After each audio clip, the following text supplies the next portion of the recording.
Shefsky here, and welcome to Fantasy House. This is the world's #1 make-believe real estate podcast. I love doing this show because every week we get to go on a guided tour through a different person's imaginary dream home.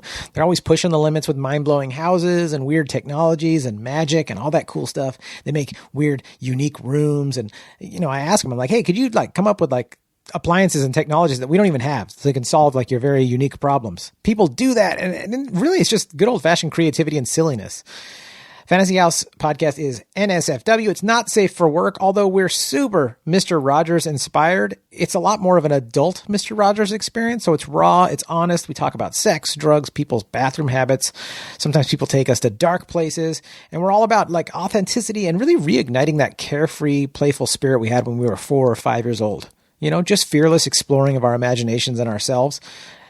Do you remember that? I love that. I feel like we need that as adults too. And that's what I want to facilitate with Fantasy House. I want to inspire people to explore that again, get that feeling, that little fire lit inside for story time and imaginary make-believe time and just being ourselves.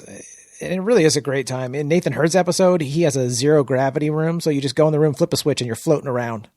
Jade Catapretta has a lazy river going through her fantasy house that has sexualized dolphins in it. Fifi Dosh has a private hot tub on top of a private mountain in her backyard. John and Tom from Chad Goes Deep, their fantasy house is actually a cloud that floats around like an RV in the sky. So they can go anywhere they want. Nick the plumber, he's got a live studio audience. So when he's with his family and he drops the punchline of one of his dad jokes, he gets a real applause. Joel Jimenez loves to cook, and by the way, is an amazing cook. But in Joel Jimenez's fantasy house, he doesn't want to clean up. He hates cleaning up. Loves to cook, hates cleaning up. Well, he's got a kitchen that washes itself. In episode 94, Mike Ishak's kitchen is just a portal to his aunt's Indonesian kitchen, so he can have ringdung anytime he wants, which I've never had ringdung in real life, but we had it on his episode imaginarily, and if it's anywhere as delicious as it is fun to say, it's got to be good, right? Ringdung. Jeremiah Watkins did a Halloween episode, and his toilet paper dispenser is a mummy that you just unwrap and wipe your butt with. Nat Baymel doesn't even have a bathroom. Speaking of bathrooms, he simply has a wizard that anytime you need to go, the wizard appears and just makes your bowels empty. Just abracadabra, poof. Or poop, poop, poof. So cool, right? Every episode is brought to you by me, Jon Shefsky. I am your local Southern California realtor. Not just a fantasy realtor. No, a really real realtor. And I would love to help you with anything real estate related, whether you're thinking about buying a house, selling a house, maybe you're interested in why I love multifamily apartment buildings, any of that. I would love to be of service. And if you're thinking, John, I don't care about real estate at all, that's great. But I know you know someone who does. And you got to let them know. You got to say, hey, before you go making any moves, you got to talk to my boy, Jon Shefsky. He's a really real realtor, and he would love to be of service. And I really would. And even if you're not in SoCal, I can still help you because I have a referral network all over the country with some fantastic agents, and it's growing all the time. So check in with me. Let me know, because I got agents in Nashville, in Chattanooga, Austin, Texas, Boise, Idaho, Phoenix, Arizona. I got you covered. And like I said, that list is just growing. So just think of me when you're thinking of real estate. Be like, I'm going to hit Shefsky up before I do anything. Just send me an email, fantasyhousepodcast@gmail.com. I'd love to be of service or help in any way. I've been friends with my guest today for 20 some odd years. We met through our mutual friend Cleve in the makeup art world. And I'm so excited to do this with him because he's also a stand-up comic. He works in production and television, and he's just a great creative dude. And we love eating together and hanging out and riffing and stuff like that. So I was like, dude, let's get creative and silly. And we did. My guest is Jon Bassette, like the hound. Now, in the words of the great Angelo Bowers, let us do it. Won't you take it on a ride over to your fantasy house? Your host where the mothers where you get it in your fantasy house. Get all the money for expensive construction. The only limit is your imagination. What's up, dude? Hey, man. It's good to see you. It's been a long time knowing each other, so it's awesome to talk to you anytime. Oh yeah, man. Well, I'm excited. I just love getting to do the Willie Nelson thing and just get creative with everyone I know and love. It's so exciting. So I look forward to this, especially in the Pandy. I'm like, oh, it's like I'm getting to hang out. We're hanging out right now. It's lonely. I'm lonely. This is a good podcast for new homeowners and home buyers because I bought a place in Joshua Tree, so I'm far from LA. Yeah. Oh yeah. How are you liking? How are you liking being far from LA? I don't miss it at all. I really don't. I miss friends and food and like the obvious stuff, but those are pretty important. But yeah, yeah, they are. I'm a foodless, friendless person now, but I have a bigger yard. Oh, dude, I'm skinny and I have a lot of leftover money for Christmas presents. But come over? Yeah. So, but love the area and the nature and just being out in a little more of the elements. Oh yeah. That's worth it for sure. So I love it out there. So, dude, you mentioned the food. That's like the number one thing when I talk to clients and friends. When anyone's like, "How do you feel?" Because I live, 20 minutes east of Pasadena. People are like, "How do you feel?" I'm like, "Well, I love it out here." The number one thing that I miss is being able to ride my bike right over to a friend's house. Because right where you could just literally ride your bike right up the street to anybody's house. It's like living in a college town, and then. God knows I miss the food. Like there's no food like LA food. Even if you travel the world, like LA food is top notch. Man, yeah, you can find it. You can find it if you seek it out. What's your number one food that you miss? I like just good sushi, being closer to just LA and the scene. I think Asian and food in general. I just think like we're in Yucca Valley. It's nothing against Yucca Valley, but it's like we have 2 Del Tacos. Oh, gross. But there's 2, that says a lot. I feel like I've had good pad see ew somewhere out there, like good Thai food somewhere in Yucca. There's decent Thai, like there's a good Chinese joint, but I think when it comes to just legit sushi and freshness of fish, I think it's regional. You don't want to go to Walmart and have like the trout sushi. Yeah, that's a good we're reference. Kind of working with a little bit out here, but someone's doing some stand up. Awesome barbecue out here, awesome steak joints, awesome, a little more kind of country western feel out here. So the food is with it. That's good. I don't know if did we ever eat? I know you and I ate at Bad Mash, which is like one of the best Indian foods of all time. Is Bad Mash. So did you ever eat at Golden State? Did we ever go there together? I've been to Golden State. I've had the chicken. It is good. Their cheeseburger is my favorite cheeseburger of all time, and I've eaten at all the fancy. Yeah, dude, they're closing down in January. They're closing down. So sad. They sent out a social media thing. They said the pandemic got to us. We find that we couldn't hang in any longer. I was like, what? Well, I would hope they would open maybe a truck or just keep it going somehow. Well, they own Bloodso's, so the Bloodso's is probably still going on takeout. Probably being okay, but so just seeing what the pandemic's doing. To people's health has been enough. So good for you. What does it for you? That burger? Yeah. So it's simple. So I asked one of the owners, Jason, years ago. I was like, "What is in the burger that's so good?" He's like, "It's just that the meat is it's good, high quality meat.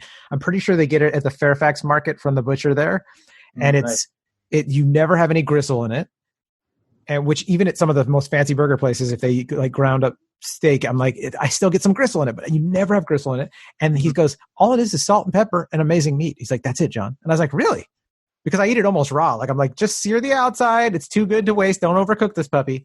Yeah. So yeah, the bun's great. Their garlic aioli's great. Their French fries, even though they're like simple, like Smart and Final French fries, the oil that they put them in, the seasoning, like it's just perfect, simple cheeseburger. All about ingredients. It's not about seasoning, especially with meat. It's all about the meat. Yep. It's all about the meat. Oh, always. You're listening to Meat Boys Podcast. It's all about the meat over here, folks. Yeah, there's an awesome liquor store down the street from me that just sells local meat also. And it's like very, underspoken, but like the best meat I get is from this liquor store. They just happen to have local meat in the freezer. It's amazing. Oh, dude, I love that. Yeah. And then what's the barbecue like? Would you compare it to Bloodso's or is it?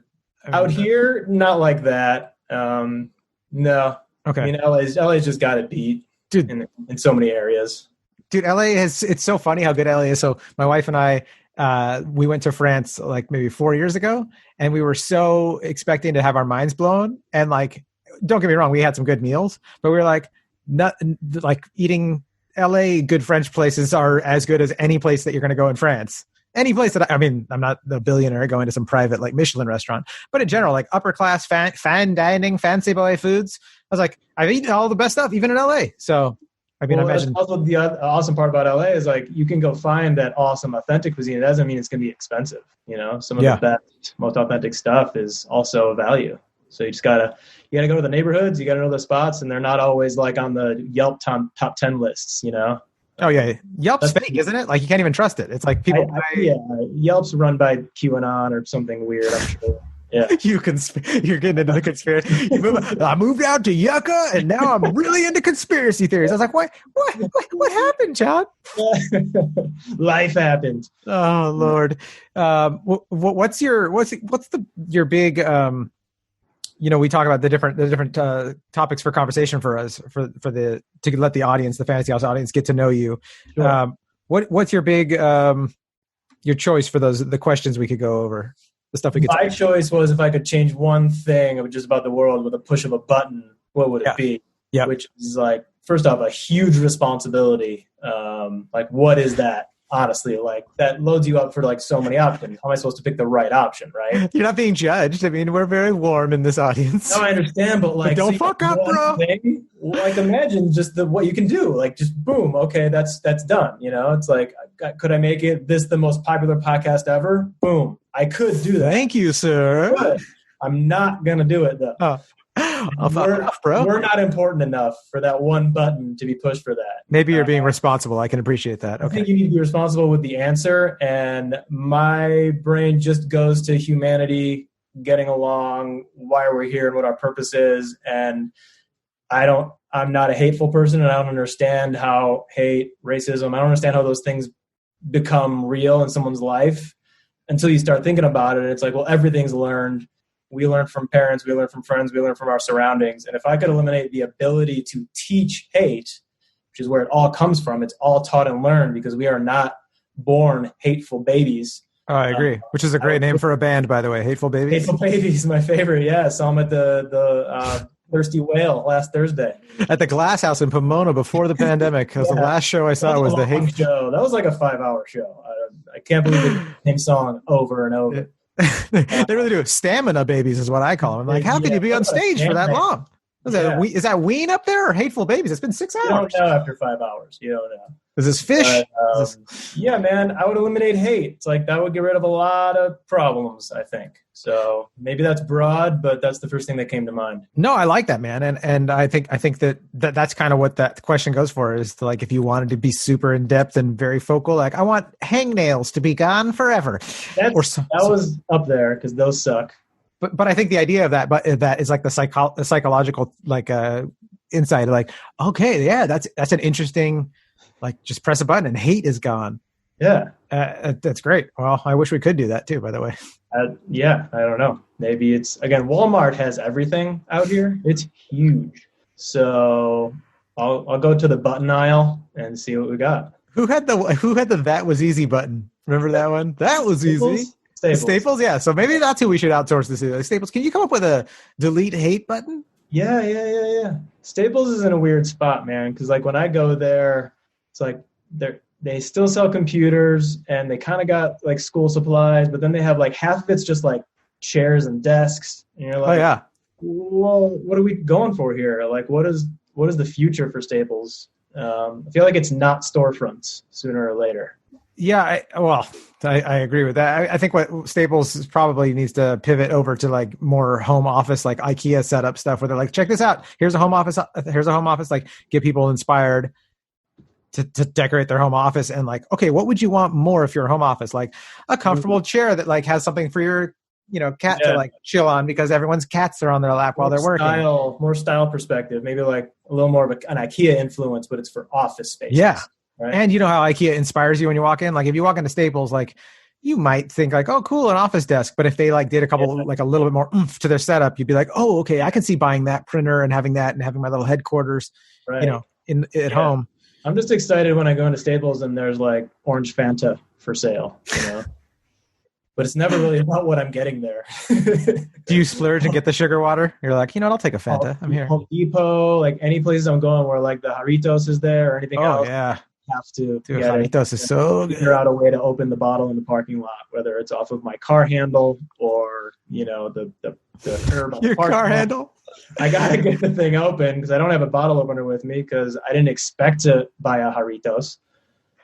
The funny thing is our listeners don't know, but I think the last time you and I, we were like, it was like a God, I forgot last time we drove together. We walked together last time we went out for dinner, but we drove, and you have such a nice car. It is hilarious to imagine you taking this up to the door handle of your friggin' luxury car, going, popping up a Horitos. Like, your old Volkswagen SUV, but I appreciate you saying it's nice. Well, dude, when it was new, last time I drove with you, it was fucking new. It was more than a decade ago. I was like, man, you're like, what? Not so new and fancy anymore. Yeah, it's a lot of Horitos since then. There's a lot of scratches. That's what I love about keeping an old car, though, is you can demote it slowly into like more and more of an off-road vehicle. You're like, now I don't give a shit. I park like a tugboat. Yeah, it's a great desert car. Shout out to Volkswagen Touaregs. Hell yeah! Hey, by the way, you mentioned that the how Staples needs to get with the times. Right. Do you think, well, like what percentage do you think of the workforce is going back to offices? Because there's a huge debate right now in commercial real estate, and I'm just curious, just from your.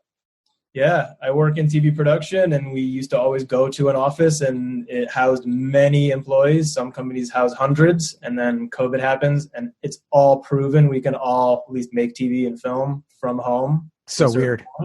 So the fact that it's proven gives professionals a bargaining chip now. It's like, I don't have to come into the office right now. If you want to hire me, you want my skills, I just did this all last year from home, so I'd like to keep doing that. And I think editors, at least, because I work with a ton of editors, love it because their quality of life is better. They can be with family more. They're not working crazy 18-hour days.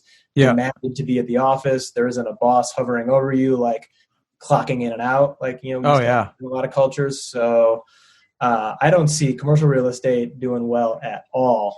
And depends on the industry though too. So.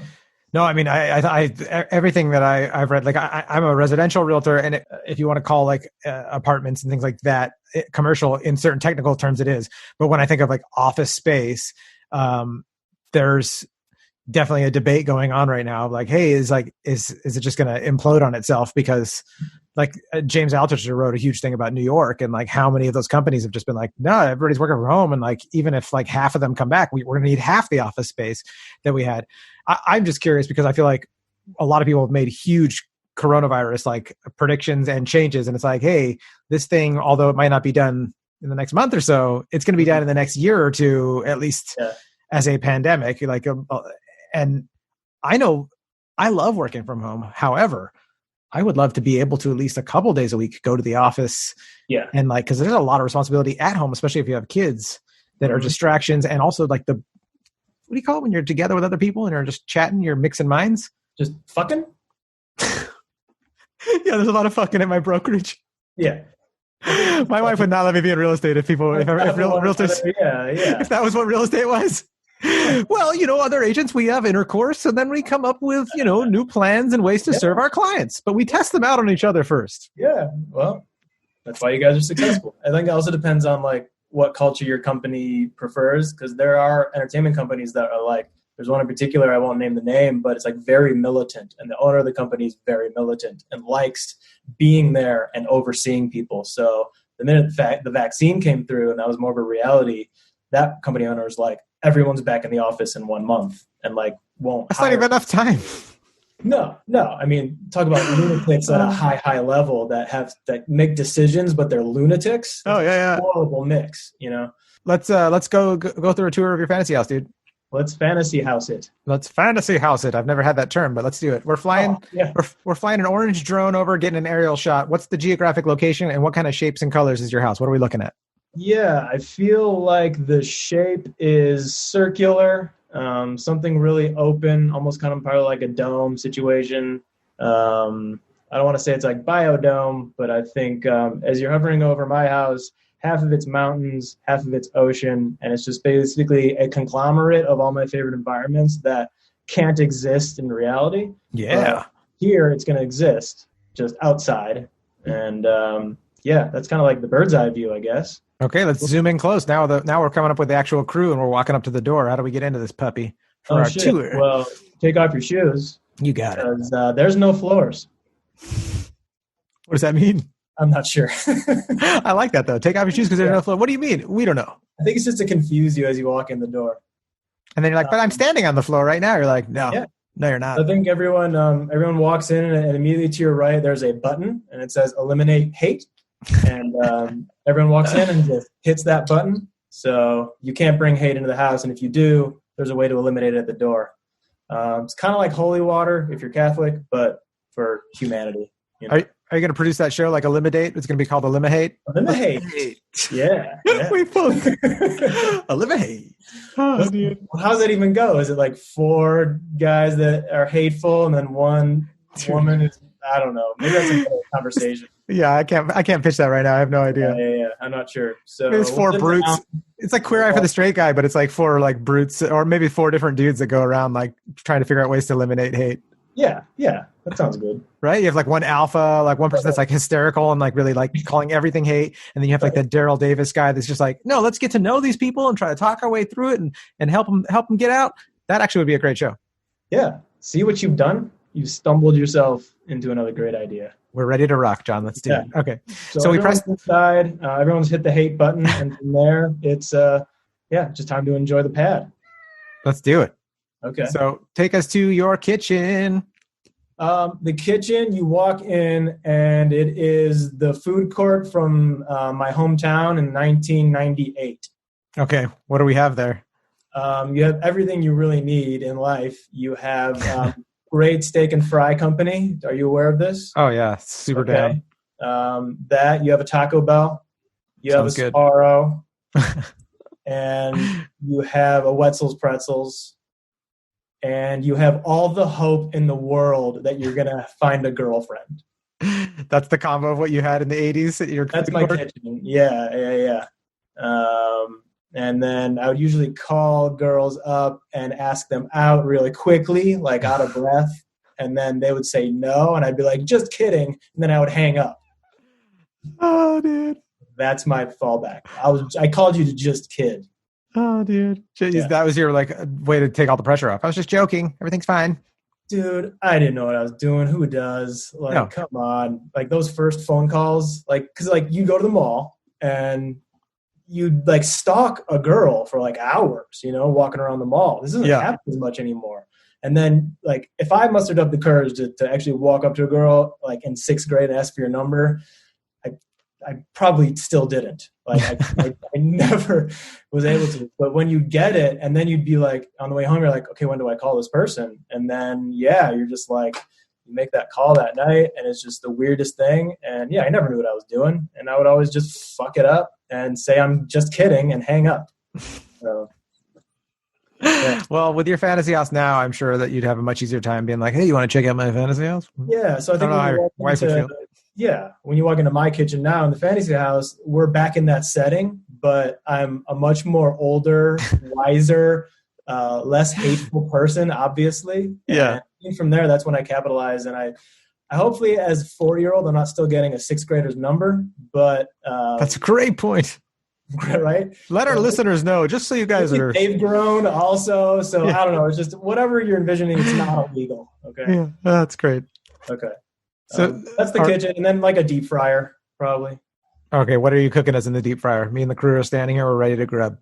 I think it's jalapeno poppers, probably. Oh yeah. I think it's fried tortillas, then make like a good crispy taco. Something like that. Oh, I you love can fry anything. Taco. If you've been to any Kansas State Fair, you can literally fry anything, and you can also sculpt anything in butter. I love both those things. Oh my God. I'm such a naughty boy. I want to eat butter and fried stuff all day. Yes. Okay. So that's the fantasy, because in the fantasy, like there's no health guidelines. There's no, there's no rules, right? Thank you. Yeah. I don't know why we have to be practical here at all. I'm stuffing jalapeno poppers and fried Twinkies in my mouth right now while you're talking. You know what I mean? You do need a good knife set. I mean, I will have a nice knife set. I love knives. Got to have a good knife. Oh, I love knives. Yeah. What's the handle look like on this on the knife you're telling us? It's just a hand. So it's like you're shaking hands with your knife, like your hands. That's really funny. And then you're just cutting up your stuff, man. Yeah, cutting up your Sparrow and your great steak and fry company. Oh, that's so great. Anything else that the crew wants, That's fantastic. The crew need water. Are everybody good? Are you guys good? The crew's good. Thanks for asking. Because I have a glacier waterfall around the corner to get all my water. So I love that. What's that look like? Is it like an actual glacier? It's an actual glacier. Like it's a smaller one. You know, I had to wait for it to melt a little bit, but it's good water. It's like, it's ice, water. I'll have a glass of that right now. Thank you, sir. That's great. Yeah, sure. All right, show us to your restroom. Let's go to the bathroom so I can get rid of some of that glacier water. Yeah, so the bathroom is the bathroom of my high school, like freshman year high school. Just because I feel like that's when I started to have like the most fun, and I started to do everything bad that you do, whether like it's smoke stuff, sneak out, shit your pants, and have to throw the underwear away. You know, stuff that like defines you as a person.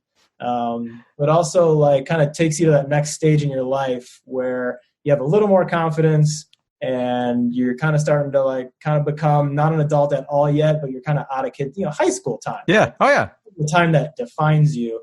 And I feel like, no bathroom is as cool as like the stuff you do illegally in the bathroom in high school. So we're going to go into the stall right now and smoke a joint in your bathroom in your house. I love it. It's pretty much. And I think in here, like it's maximum comfort still. So like on the surface, it looks like an ordinary high school bathroom for nostalgia. Yeah. But when you walk in, it's the best of the best, as far as luxury goes in bathrooms. That's great. One cool thing about it is my high school bully. Your high school Billy? My high school bully, Bill Crane, is now the bathroom attendant. Is he really? In my fantasy bathroom. Oh, I thought you meant real life. I was like, is totally my bathroom attendant now. Wow, that's hilarious. Okay, just for payback. Yeah. Okay.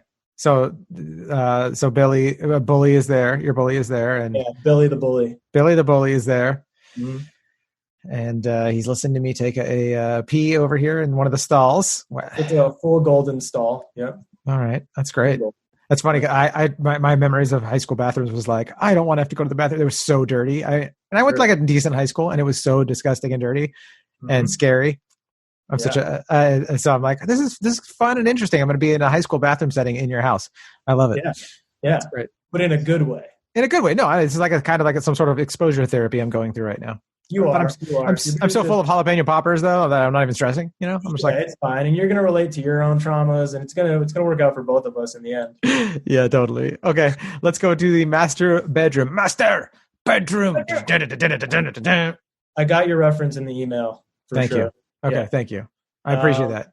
Man, the bedroom's just hammocks, and I think that's probably just it. Very simple, easy to fall asleep. You're in hammocks. There's not a lot of distractions. Yeah, I just feel like the feeling of floating, levitating, like, even like laying on the beach almost in sand is more comfortable than beds sometimes. So I feel like, I don't know, whatever gets you to the best comfort zone. And I feel like hammocks in the wind. I feel like there's probably some wind weather control going on. How do you like to fall asleep? Are you one that likes to open the windows and it's freezing and you like to bundle up? Do you like super hot humidity with the fan going? I think you kind of choose your environment to also sleep in, because like I get the best sleeps napping on the beach. I probably set it to beach nap. Yeah. And, get my best sleep that way. I do love a beach nap, dude. It's been a while, but I've gotten a couple belly sunburns because of that. Yeah. It's a different, harder, more emotional sleep, because for some reason, like, maybe it's if you're coming in out of the water or the sun's really nailing you, like you black out. It's like such a good dark nap. It really is. There's something about the waves too. You have the sound effect of like a sound machine basically, but the Lord's sound machine, as I call it. Yeah. And dude, it's fantastic. Well, that's great. I feel like you'd have to, like, if we were filming this episode, I would have to lay down in a hammock real quick and sleep for a few minutes while you film. Yeah. And I'll make bird noises, and like, I'll do the Foley, just because it's a pastime of mine. Yeah. That's more for me. Is Foley really a pastime of yours, or are you just joking? Not really. Okay. Think about being in the 40s and be like coming home from work and be like, yeah, honey, I did 3 gunshots and 2 punches in the face today. That's fucking amazing. I would love that to be my job. Oh yeah. But now it's just all computers. So it's, talk about a lost art. There aren't Foley artists anymore. Are there really not really? Is it not very common? Very minimal. I can't imagine like anyone paying for Foley artists anymore. There's just such a catalog now of just like recorded sounds that you can just do whatever you want, right? Yeah. So R.I.P. to the Foley artists. Welcome to my house anytime. If you're a Foley artist and you're like passing through, I'll leave the light on for you. Passing through on horse or Monty Python horse with a couple of coconuts. You are always welcome. Going. That's right. So we've gone to the bathroom, we've gone to your master bedroom, we've eaten jalapeno poppers in your kitchen. Is there any other room that we got to see while we're here? I think there is well, I wanted to do something that's like, I don't want it to feel inhumane, but I thought it'd be cool to have like a pet vending machine.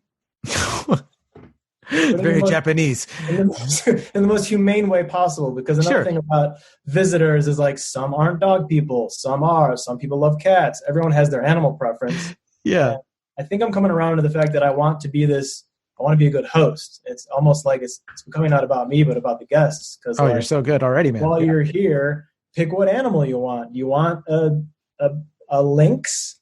Here, come to the animal machine. One comes down, super friendly, probably a little weirded out that it's been in a box for a couple of years, but it finally got chosen, and it's going to have a good time. Oh, dude, I love it. Well, no guilt for you, buddy, because this is a fantasy podcast, so you can nothing is ever hurt or wasted or used up in this in the making.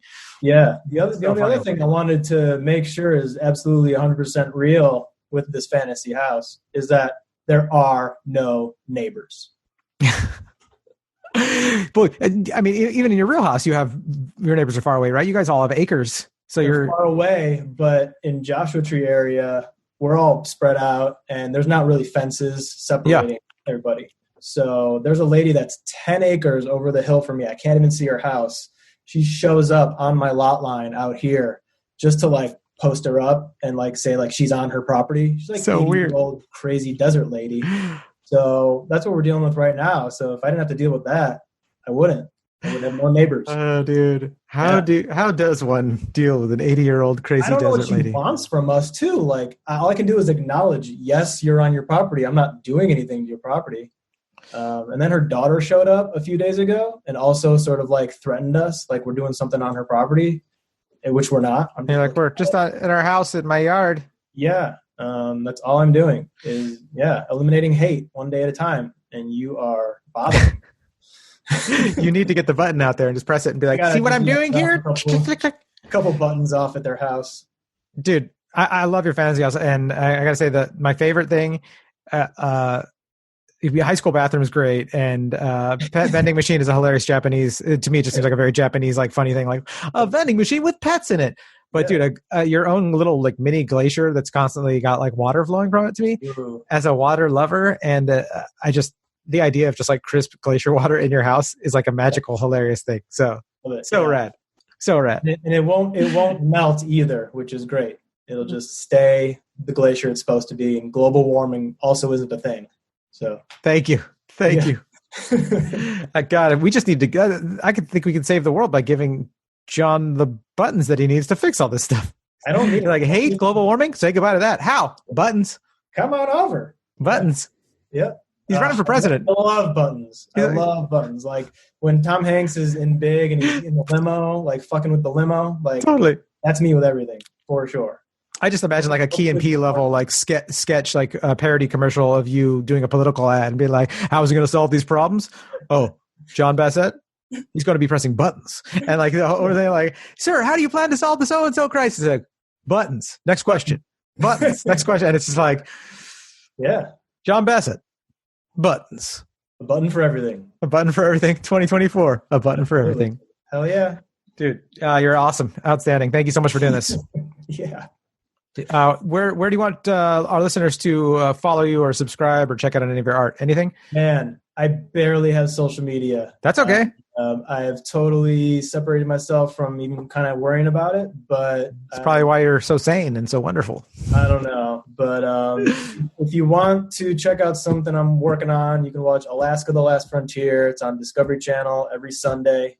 We're in season 10, about to do hopefully season 11. And then I also did a show for Netflix that's coming out. It was supposed to come out in October called Haunted. It's season 3. and that's spooky, scary stuff, real stories. Thank you for the warning. Because the host of this show gets terrified of all that stuff. It's from the storyteller's mouth. It happened, so you have to treat it like it's real, even if you don't believe in ghosts, goblins, and aliens. That's what that's about. And just keep listening to Fantasy House. Wow, what a plug, folks. We've come full circle. No, I did not pay him to say that, guys, just in case you're wondering. Well, hashtag blessed guest. Feels so great to get to go through your Fantasy House. Guys, hit the subscribe button. Give us a review on one of the podcast platforms. Go do it right now. We really appreciate it. It means the world to us at Fantasy House. Be silly and have fun, guys. All right, we're going to get that vaccine soon. Get through this pandy. Mwah!